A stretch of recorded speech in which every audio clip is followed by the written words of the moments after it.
Karnataka high court نے school اور کالجوں میں حجاب پر پابندی کے فیصلے کو صحیح قرار دیتے ہوئے کہا ہے کہ حجاب مذہب اسلام کا لازمی جز نہیں ہے۔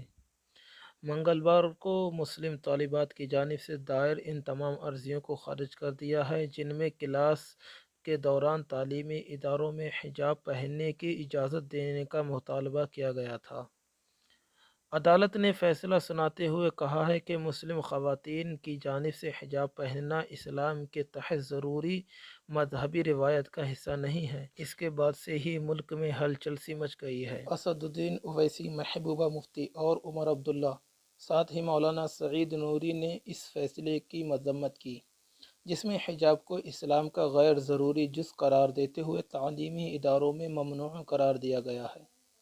محبوبہ مفتی نے کہا ہے کہ یہ فیصلہ بے حد مایوس کن ہے اور ساتھ ہی آل انڈیا مجلس اتحاد المسلمین کے صدر بیرسٹر اسد الدین اویسی نے کہا ہے کہ مجھے امید ہے کہ عرضی گزار ہائی کورٹ کے فیصلے کے خلاف سپریم کورٹ سے رجوع کریں گے۔ یہ ایک شخص اور اللہ کے درمیان کا معاملہ ہے۔ ریاست کو ان مذہبی حقوق میں دخل دینے کی اجازت صرف تب ہونی چاہیے جب یہ کسی دوسرے شخص کو نقصان پہنچاتے ہوں، اور حجاب کسی کو نقصان نہیں پہنچاتا، اور کہا ہے کہ میں اس فیصلے کو بالکل نہیں مانتا۔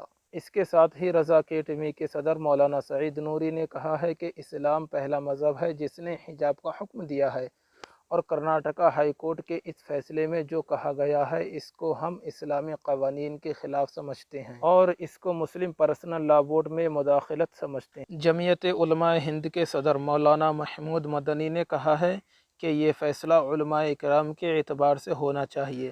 عدالتوں کو اس میں اپنی طرف سے علیحدہ راہ اختیار نہیں کرنا چاہیے۔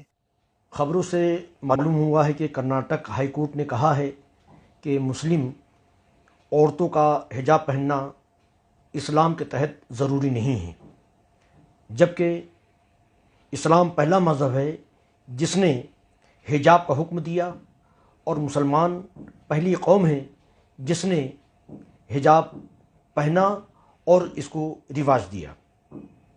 کرناٹک ہائی کورٹ کے اس فیصلے میں جو کچھ کہا گیا ہے وہ اسلامی قوانین کے خلاف ہم تصور کرتے ہیں اور اس کو مسلم پرسنل لا میں مداخلت سمجھتے ہیں۔